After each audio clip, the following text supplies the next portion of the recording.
ठीक है, हमारा लेक्चर हो गया स्टार्ट। और आज हम लोग मतलब क्या कहते हैं, रिफ्रैक्शन ऑफ लाइट में हम लोग एक थोड़ा सा और जाने वाले हैं।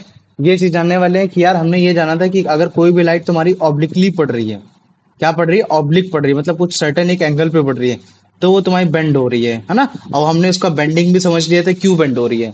लेकिन अगर मैं ये लाइट को अगर ऐसे ना करके एक सर्टेन एंगल पे ऐसे बना देता हूँ कि अब वो तुम्हारी नॉर्मल पड़ रही है, तो क्या वो तुम्हारी लाइट बेंड होगी कि नहीं होगी, आज हम उसके बारे में पढ़ने वाले हैं।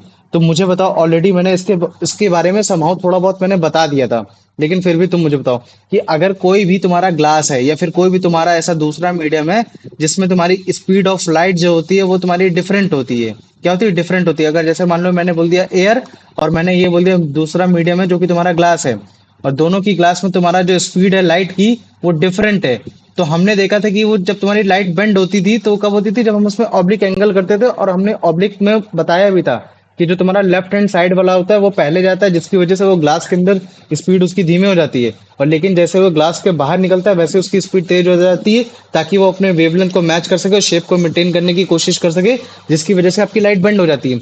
लेकिन मुझे बताओ कि अगर मैं इसी लाइट रे को अगर मैं एकदम नॉर्मली डालूं या फिर परपेंडिकुलर डालूं किसी प्रिज्म में, तो मुझे बताओ क्या वो तुम्हारी मतलब क्या कहते हैं, बेंड होगी या नहीं होगी।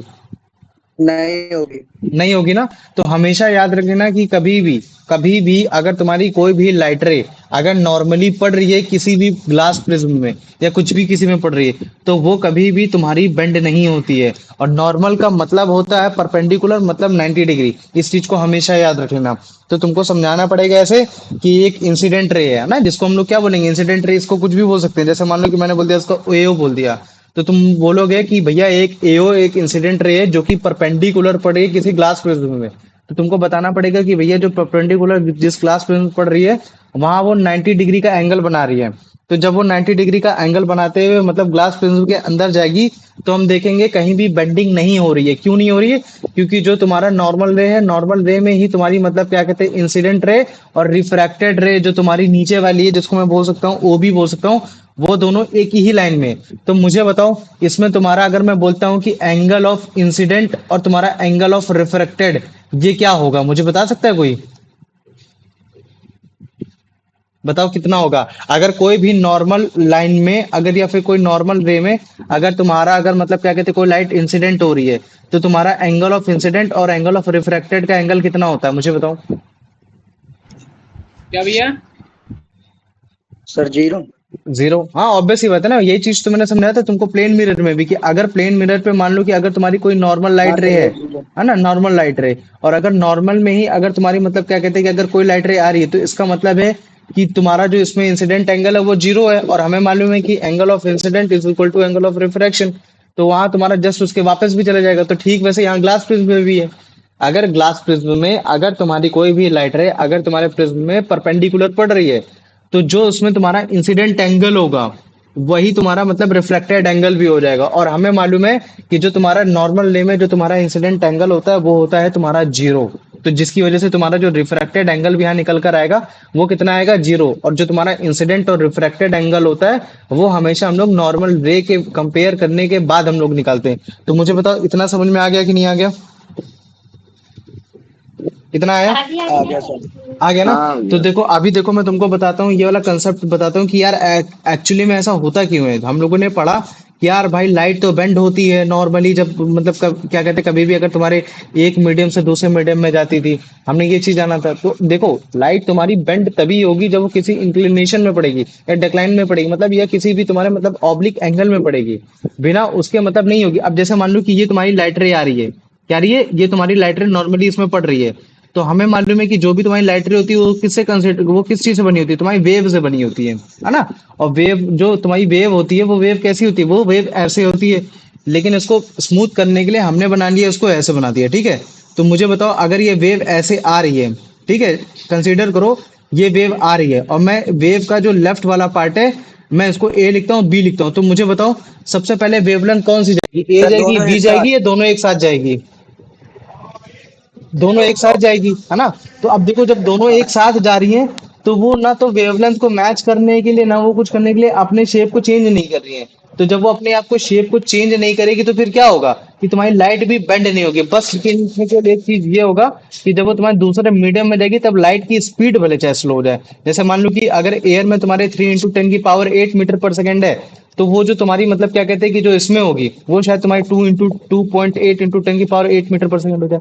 ये हो सकती है। लेकिन अगर नॉर्मली पड़ेगी तो वो फिर मतलब क्या कहते हैं कि वो तुम्हारी मतलब क्या कहते हैं कि किसी भी हाल में तुम्हारी बेंड नहीं होगी। क्यों? क्योंकि लाइट का कोई भी पार्ट ना तो तुम्हारा पहले पहुंच रहा है ना तो तुम्हारा बाद में पहुंच रहा है। अच्छा मुझे बताओ, ये तुम्हारा था रेयर, है ना, रेयर फ्रैक्शन, और ये तुम्हारा था डेंसर एरिया, है ना, डेंसर मीडियम था। और जब वो फिर से रेयर फ्रैक्शन में आएगी तो फिर क्या होगा? क्या पहले लेफ्ट पार्ट निकलेगा या तुम्हारा सेकंड पार्ट निकलेगा या फिर दोनों एक साथ निकलेंगे? बताओ मुझे। सर दोनों एक साथ नहीं। है ना, दोनों एक साथ निकलेंगे। तो जब दोनों एक साथ निकलेंगे तो फिर क्या होगा कि ये रेयर फ्रैक्शन में आएगा तो कोई भी लाइट बेंड नहीं होगी। लेकिन हाँ इतना जरूर मालूम है कि ये जो वेवलेंथ है, ये जो वेवलेंथ आ रही है, जो वेव आ रही है, इनके बीच में स्पेस ज्यादा हो जाएगा। तो जब इनके बीच में स्पेस ज्यादा हो जाएगा तो इनके पास ज्यादा टाइम मिलेगा, ज्यादा इनको जल्दी ट्रेवल करने के लिए। तो जिसकी वजह से रेयर फ्रैक्शन में तुम्हारा क्या हो जाएगी, इसकी स्पीड फिर से बढ़ जाएगी। तो मुझे बताओ कितनी हो जाएगी? क्या वो 3.8 मीटर पर सेकंड हो जाएगी या फिर 2.9 मीटर पर सेकंड हो जाएगी? वो कितनी हो जाएगी तुम्हारी? 3 × 8 की पावर 8 हो जाएगी। मुझे बताओ इतना समझ में आ गया कि नहीं आ गया जो मैंने तुमको ये समझाया है? हाँ भैया। है ना? तुम लोग हमेशा इस हाँ चीज को भैया। याद रख लेना। मैं कभी भी अगर तुम्हें बोलूं कि अगर कोई भी लाइट रे अगर तुम्हारी नॉर्मली जा रही है, नॉर्मली मतलब परपेंडिकुलर जा रही है, वो चाहे तुम्हारा कन्वेक्स हो कॉनकेव हो तुम्हारा जो भी हो, ठीक है, तो हमेशा याद रखना कि उसमें जो तुम्हारा इंसिडेंट एंगल बनता है वही तुम्हारा रिफ्रैक्टेड एंगल बनता है। ऑब्वियस सी बात है, ये लॉ ही है एक तरीके का। लेकिन जो उसमें तुम्हारा इंसिडेंट एंगल बनता है वो तुम्हारा जीरो होता है, और जो तुम्हारा रिफ्रैक्टेड एंगल होता है वो भी तुम्हारा क्या होता है? जीरो होता है। तो मुझे बताओ इतना समझ में आ गया कि नहीं आ गया? हाँ आ गया भैया। ना? तो अभी देखो तुमको हमने इससे पहले भी तुमको जितने भी मैंने डायग्राम दिखाए थे कि जिसमें मतलब क्या कहते हैं कि जो तुम्हारा तुम्हारी क्या कहते हैं बेंड हो रही है लाइट। जैसे मान लो कि मैंने यही वाला दिखा दिया था कि हाँ चलो ठीक है, इसमें जो तुम्हारी लाइट हो रही है वो तुम्हारी बेंड हो रही है। क्यों हो रही है? क्योंकि वो ऑब्लिकली पड़ रही है। अभी देखो तुम्हारे जब तुमने लाइट इसमें सीधे मारी थी तो तुम्हारी वो टर्न नहीं हुई थी। अभी मैं तुमको एग्जांपल इसके दिखा दूंगा, लेकिन ये देखो, लेकिन जैसे हम लोग उसको ऑब्लिक मारते हैं मतलब एक सर्टेन एंगल में मारते हैं, जैसे दिख रहा होगा, देखो बीच में मार रहे हैं तो उसमें कहीं भी तुमको इसमें रेयर फ्रैक्शन में कहीं भी लाइट बेंडिंग होते हुए नहीं दिख रही है ना? तो अब इसका एक और भी अच्छे से एग्जांपल दिखाएंगे। जैसे इसको मानो कि थोड़ा उसको और आगे बढ़ा देते हैं तो यहाँ तुम देखो, यहाँ तुम्हें और दिख रहा है ना? तो ये जो भी तुम्हारा केसेस था ये तुम्हारा ऑब्लिक एंगल का केसेस था। जैसे ये अभी ऑब्लिक पड़ रही है तो देखो तुमको बेंड होते हुए दिख रही है। लेकिन जैसे ही तुम्हारा क्या हो जाएगा, तुम्हारा सेंटर पे पड़ेगी, मतलब सेंटर इन द सेंस तुम्हारी नॉर्मली पड़ेगी, तो वो फिर तुम्हारी बेंड नहीं होगी। जिसका एग्जांपल तुम्हारा ये रहा, ठीक है? इसको देखो ध्यान से, ठीक? तो ऑटोमेटिक समझ जाओगे। ये देखो, ये ग्लास स्लैब है और तुम्हारी लेजर सोर्स है, ठीक है? लाइट सोर्स बोल सकते हो, लेजर सोर्स बोल सकते हो। तो ये देखो जब तुम्हारी नॉर्मली पड़ रही है तो कोई भी बेंडिंग नहीं हो रही है। लेकिन जैसे ही तुमने उसको एक सर्टेन और एक ऑब्लिक एंगल पे मारा तो वो फिर तुम्हारी मतलब क्या कहते हैं ऑब्लिक हो रही है। और उसका सबसे बड़ा मेन कारण तुम ये बताओगे कि जो तुम्हारा लाइट की जो वेवलेंथ है उसमें जो लाइट की कुछ वेव तुम्हारी पहले पहुंचती है, कुछ वेव बाद में पहुंचती है, जिसकी वजह से ऑब्लिक के टाइम पे तुम्हारी लाइट बेंड होती है ना? इस चीज को हमेशा याद रखना। ये है तुम्हारा 3D डायग्राम। और जब तुम इसको कभी भी अगर तुमको एक साइड व्यू डायग्राम बनाना पड़ेगा तो तुम इसको ऐसे समझाओगे, और समझाने के बाद तुमको प्रॉपर ऐसे बताना पड़ेगा कि अगर कोई भी इंसिडेंट लाइट रे है अगर नॉर्मली परपेंडिकुलर पड़ रही है ग्लास स्लैब पे तो उसमें कोई भी बेंडिंग हमको देखने को नहीं मिलती है, वो एकदम स्ट्रेट जाती है, ठीक है? तो फिर इसको तुमको और अच्छे से समझाना पड़ेगा कि चलो कंसीडर कर लो कि एक लाइट रे एओ है जो कि आपके मतलब क्या कहते हैं ग्लास स्लैब पे नॉर्मली पड़ रही है एट अ पॉइंट ओ, जो कि ये है। तो वो बेंड नहीं करेगी स्लैब पे, और वो उसी उसी डायरेक्शन से, उसी सेम डायरेक्शन से वापस मतलब बाहर भी चली जाएगी, coming out of the glass slab से बाहर भी चली जाएगी। तो आपको बताना पड़ेगा कि ये जो स्ट्रेट लाइन जा रही है वो कौन सी है? एओबीसी ना? ये जो एओबीसी ये स्ट्रेट लाइन पे जा रही है। तो इसमें जो आपकी इंसिडेंट है, जो जो कि आपकी नॉर्मल में पड़ रही है, तो उसका जो एंगल ऑफ इंसिडेंट होगा वो जीरो होगा, और जिसकी वजह से जो आपके इसमें जो रिफ्रैक्शन है वो भी आपका नॉर्मल में पड़ रहा है। तो जो आपका एंगल ऑफ इंसिडेंट और एंगल ऑफ जो रिफ्रैक्शन है वो दोनों ही केस में क्या है? जीरो है। लेकिन अगर पूछ ले आपसे कि वाई इट इज सो, ये ऐसा हो क्यों रहा है, तो तुमको बताना पड़ेगा कि जो तुम्हारी लाइट बीम, जो लाइट है, जो उसकी बीम है, उसमें काफी सारी तुम्हारी लाइट वेव्स होती हैं। और लाइट वेव अगर तुम्हारी परपेंडिकुलर पड़ रही है ना, जैसे ये परपेंडिकुलर पड़ रही है, तो उसमें ऐसा कुछ भी नहीं होता कि कोई भी तुम्हारा पार्ट जो तुम्हारा पहले पहुंच रहा बाद में पहुंच रहा।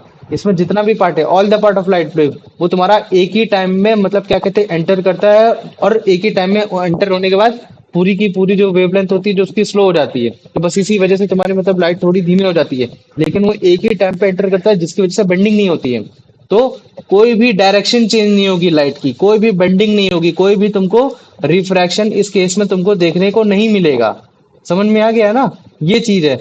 अब ये मान लो कि अगर जैसे तुमको इसी तरीके से समझाना भी पड़ेगा कि जो भी लाइट वेव है, जो भी तुम्हारे जो भी इसमें रिफ्रैक्शन नहीं हो रहा है, क्योंकि जो तुम्हारी लाइट वेव आ रही है वो परपेंडिकुलर आ रही है, तो तुमको ये भी बताना पड़ेगा कि ग्लास से जब बाहर निकलेगी तो भी वो सेम टाइम पे निकलेगी, और जब भी सेम टाइम पे निकलेगी तो जिसकी वजह से जो उसकी स्पीड अप होगी वो भले चाहे मतलब इनहेंस हो जाए पड़ जाए, लेकिन कोई भी तुमको कहीं भी बेंडिंग तुमको देखने को नहीं मिलेगी कि कहीं भी लाइट तुम्हारी बेंड हो रही है या फिर वो कुछ हो रहा है। मुझे बताओ इतना समझ में आ गया कि नहीं आ गया?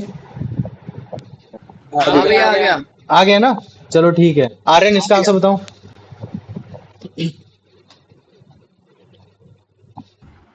हाँ भैया।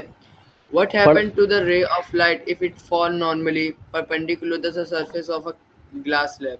Uh, uh, it gets totally eternally reflected. There is no bending and it goes straight. It bend away from the normal. It bend toward the normal where there is no bending and it goes straightly. Straights, very good, ठीक है। कार्तिकेय इसका answer बताओ। When an incident ray AO falls perpendicularly on a glass slab at point O, what are the angle of incidence and refraction? भैया angle of incidence equals 0, angle of refraction equals 0. है ना? अभी देखो last वाला लिखा गया, लेकिन depend upon the material, material पे तो डिपेंड करता है नहीं, चाहे जो कुछ हो, अगर सामने परपेंडिकुलर पड़ी नो मैटर उसका चाहे जितना रिफ्लेक्टिव इंडेक्स हो, वो हमेशा जीरो ही रहेगा, तो इसका आंसर होना चाहिए बी। Very good. आयुष इसका आंसर बताओ। In the case of normal incidence, the light ray passes through the glass slab in which direction? It goes straight in the direction of AOBC. It reflects back along the incident path. It goes straight in the direction of AOBC. बताओ। Sir, answer B. Answer B, very good, ठीक है। अंश अब इसका answer बताओ बेटा, इसको question को देख के। Why does no bending of light occur when it enter or exit a glass slab normally? Because the speed of light doesn't change, because the angle of incidence is zero, because the glass slab is transparent, because the light is too weak. ये B वाला पढ़ो उसको। Because the angle of incident is zero, जी very good. Pranab इसका answer दो बेटा। The diagram on the left illustrates a light ray entering a glass slab. What is special about the path of the light ray in the specific diagram? It shows maximum refraction. It shows light reflection of the surface. It shows light falling perpendicularly, resulting in no bending. It shows light scattering. भैया इसका सी होगा. तो पढ़ो उसका answer C क्या? It shows light falling perpendicularly, resulting in no bending. No bending, very good. Aman अब इसका answer बताओ। When a beam of light falls perpendicular to a glass slab, what happens to all parts of the light waves as they enter the slab? They reach and slow down at different times. They reach and speed up at same time. They reach and slow down. भैया B वाला. B वाला, ठीक है ना? They reach and speed up at the same time.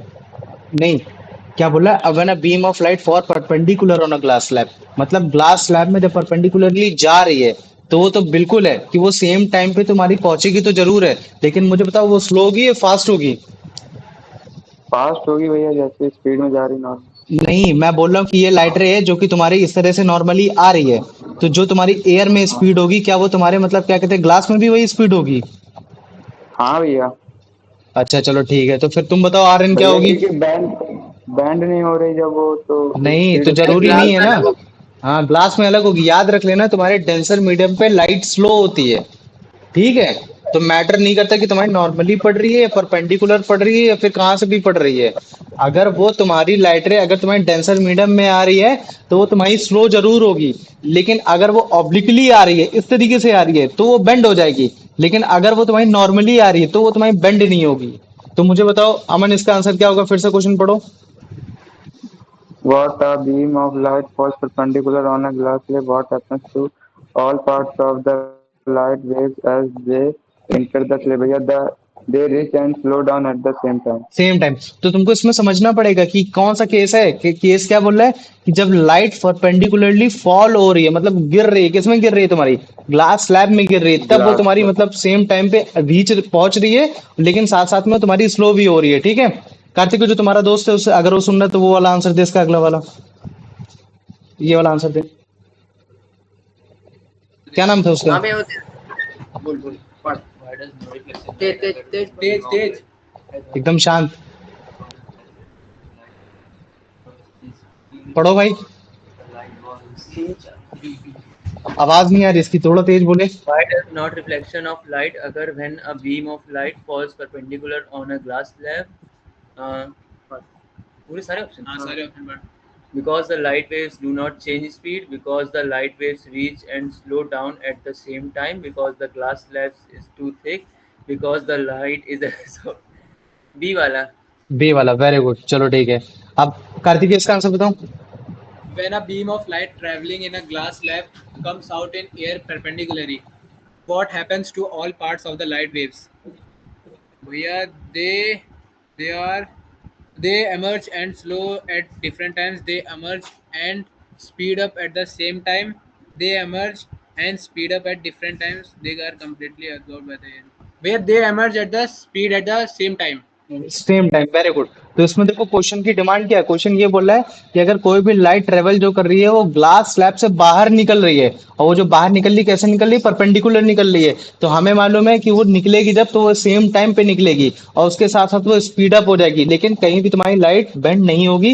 इस चीज को याद रख लेना। अंश इसका बताओ, अगला बताओ। The image depict a beam of light entering and exiting a glass slab. What does this diagram specifically illustrate? Refraction of light at an angle, reflection of light, the path of light when incident normally showing no bending, dispersion of light. भैया सी वाला, the path of light when incident normally showing no bending. Very good, चलो ठीक है। अब अंश, वो sorry क्या कहते हैं, प्रणव, इसका आंसर बताओ। In the case of light falling perpendicularly on a glass slab, which of the following statement is true? The light bends toward the normal. The light bends away from the normal. No bending of light takes place upon entering or exit. The angle of incidence is always 90. भैया D वाला का the angle of incident is always 90. चलो very good. Aman, अब इसका answer बताओ तुम। No bending of light takes place upon entering and exit. हाँ, समझ में आ गया ना, उसमें एंगल ऑफ इंसिडेंट कितना होता है प्रणव, जीरो होता है। समझ में आ गया ना, अगर कोई भी लाइट रे अगर Angle नॉर्मली वो परपेंडिकुलरली फॉल हो रही है तो उसमें एंगल ऑफ इंसिडेंट जीरो होता है, क्योंकि उसी में तुम्हारा एंगल ऑफ इंसिडेंट और एंगल ऑफ रिफ्रैक्शन सेम ही होता है, तो जिसकी वजह से उसमें एंगल ऑफ इंसिडेंट जीरो होता है। अच्छा, तुम मुझे खुद बताओ, अगर जैसे मान लो कि ये तुम्हारा मतलब क्या कहते हैं नॉर्मल रे है, और मैं अभी बोल देता हूँ कि तुम्हारा 30 डिग्री है, ये कितना है, 30 डिग्री, ये नॉर्मल रे है जो कि हम एज्यूम कर रहे हैं कि हाँ ये तुम्हारी परपेंडिकुलरली पड़ रही है, ये अभी तुम्हारा 30 डिग्री है। अभी अगर मैं इसी के कंपैरिजन में अगर मान लो कि मैं इस 30 से इतना डिग्री बना देता हूँ, तो मुझे बताओ क्या ये तुम्हारा 30 से कम है, 30 से ज्यादा है, मुझे बताओ। 30 से कम है। 30 से कम है, मतलब तो इंसिडेंट एंगल 30 से कम हो गया। अब मैं कह रहा हूँ कि मैंने उसको और छोटा बना दिया इंसिडेंट एंगल को। अब मुझे बताओ क्या वो 30, मतलब मान लो कि ऊपर वाला 15 था, तो क्या वो 15 से ज्यादा होगा, 15 से कम होगा? भैया 15 से कम होगा। 15 से कम होगा, तो मतलब एक कंडीशन ऐसी भी आएगी कि वो तुम्हारी ओवरऑल मतलब सबम्यूज हो जाएगी, मतलब तुम्हारे सबस्यूम हो जाएगी, उसी के ऊपर आ जाएगी नॉर्मली की। तो मुझे बताओ जब वो इंसिडेंट रे जब तुम्हारे नॉर्मल के एकदम ऊपर ही आ जाएगी, तब उस केस में तुम्हारा इंसिडेंट एंगल कितना होगा? नॉर्मल के ऊपर ही आ जाएगी। हाँ, जब तुम्हारे नॉर्मल के ऊपर ही आ जाएगी। मतलब तो होगा ही नहीं। हाँ, तो होगा ही नहीं, तो होगा ही तो क्या मतलब होता है, जीरो होता है ना उसका मतलब। तो जब होगा ही नहीं तो उसका हाँ मतलब ही जीरो होता है। तो ये हो गया। तो मुझे बताओ, अगर कोई भी लाइट रे अगर तुम्हारी नॉर्मली पड़ रही है किसी भी ग्लास स्लैब पे, तो बस उसमें केवल स्पीड का डिफरेंस आता है, तुम्हारा बेंडिंग का डिफरेंस नहीं आता। ये कंसेप्ट तुम लोग को आ गया कि नहीं आ गया, पहले मुझे ये सब बताओ। भैया आ गया। आ गया ना? हाँ तो अभी देखो मैं एक क्वेश्चन लिखता हूँ, ठीक है, उसको तुम लोग आंसर राइटिंग कर लेना उसकी, ठीक है। Explain the case when a beam of light fall तो कोई नहीं। perpendicular to the glass slab, ठीक है। और इसमें तुमको अच्छे से सारी चीजें समझानी है, पूरा केस समझाना है कि इसमें तुम्हारा मतलब परपेंडिकुलर डालने पे incident angle reflected angle zero हो रहा है। और फिर मैं भी ये भी लिख दे रहा हूँ, and if there is no angle difference in incident and refraction,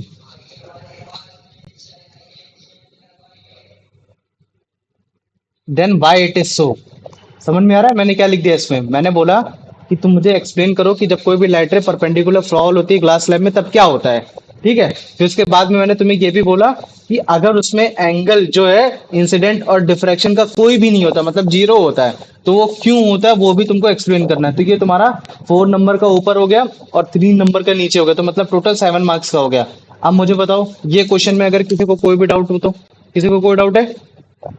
नहीं भैया। और प्रॉपर डायग्राम के साथ बनाना है, कंजूसी नहीं करना है। पेज मतलब ये नहीं सोचना है कि लाओ पेज वो कर दें, क्योंकि ये आदत बाद में बनी रहती है, और अगर ये आदत बनी रहती है तो फिर हम लोग एग्जाम में भी यही करके आ जाते हैं। तो जितना मॉडिफाइड होकर अभी से ही पढ़ने की कोशिश करोगे उतना तुम लोग के लिए ज्यादा बेटर होता है। तो अभी ये वाला कंसेप्ट आ गया कि नहीं आ गया? हाँ भैया, पूरी आ कोशिश। गया हाँ ना? भैया। तो देखो अभी जो अगला कंसेप्ट है उसमें ये है कि तुम्हारा रिफ्रैक्शन की वजह से क्या क्या हमको इफेक्ट देखने को मिलता है। तो ये वाली अभी वीडियो स्टॉप करते हैं, एक नया इसका प्लेलिस्ट बनाएंगे, ठीक है।